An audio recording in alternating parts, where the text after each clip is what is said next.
So when you guys were done with the Odyssey, did you all just carpool over to the Spidey set? I mean, that would be a great way to save on gas, and I would love to see a road trip movie starring these three. Just don't invite Matt Damon along. You would never get back in time, especially if it's over open water.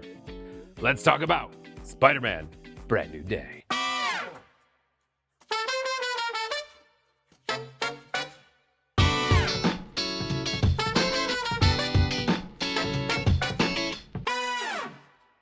Spider-Man: Brand New Day stars Tom Holland, Zendaya, Jon Bernthal, Jacob Batalon, and Sadie Sink. The story follows Spider-Man, aka Peter Parker, played by Holland, after the events of Far From Home, in which the entire world is made to forget Peter Parker. With his newfound anonymity, Spider-Man is able to live and work as your friendly neighborhood wall crawler, protecting the people of New York City at the expense of having no personal life. While investigating a potentially powerful new threat, Peter must also deal with the gun-toting vigilante known as the Punisher, played by Bernthal, the return of his former girlfriend and friend, MJ and Ned, played by Zendaya and Jacob Batalon, and a possibly dangerous new evolution to his superpowers.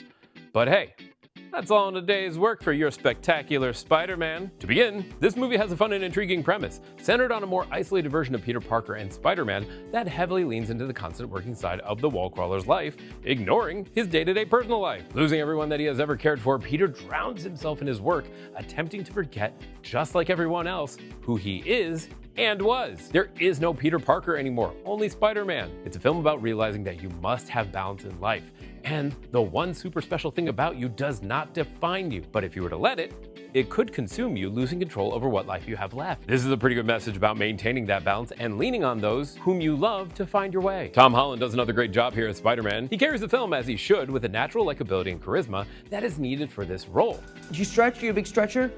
It's so good for you.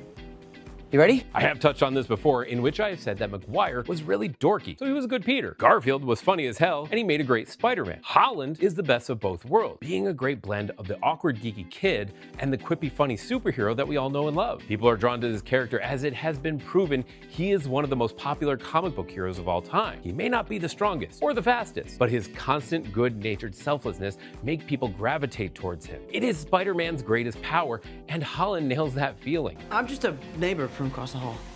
Friendly neighbor. Zendaya and Jacob Batalon are both great in this, even though their characters are a bit more sidelined in this one compared to the previous film. But that does play into the isolation concept throughout the movie. It is great to see the three of them on screen together though, as they have a great rapport that makes you smile. Wait, they're married? I didn't know you could have a three-way marriage. Good for them. The other two main actors that do a great job in here are Sadie Sink and Jon Bernthal.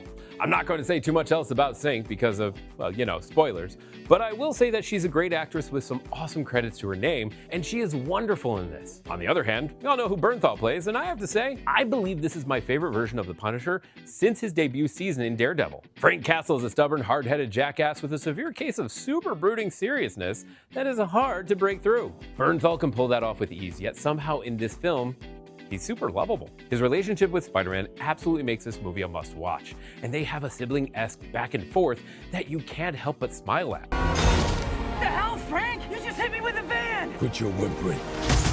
Suit yourself. This once again proves that Spider-Man brings out the best in people, and Castle is no exception to that rule, as he is unable to say no when Spidey asks him for help. Bernthal does a great job of flipping from the super over-aggressive, anger-filled side of the Punisher to the caring, good-natured side of Frank Castle. There are some fun comic book add-ons here that do a pretty good job of furthering the plot without taking too much away, like dropping in the Savage Hulk, Scorpion, and Detective Jean DeWolf. Hulk and Scorpion make for some great hurdles for the Wallcrawler to overcome, and some pretty cool action sequences. As for DeWolf, she does a great job and serves the purpose of saying exactly what everyone in the audience wants to say to Peter. Dude, take it easy. Maybe go on a vacation or something. God, man. There's a good chunk of action in the movie as well. I mean, it is fair to say that if he's going to dive headfirst into this side of his life, you're gonna have a lot of web swinging and fights in this. Seriously, those fights he has with the Savage Hulk, Scorpion, and the Hand, gorgeous and just a lot of fun. I also appreciate some of the POV shots, which added some new and unique visuals to the film, which all look pretty good. I don't recall seeing anything in there that made me go, what the hell was that?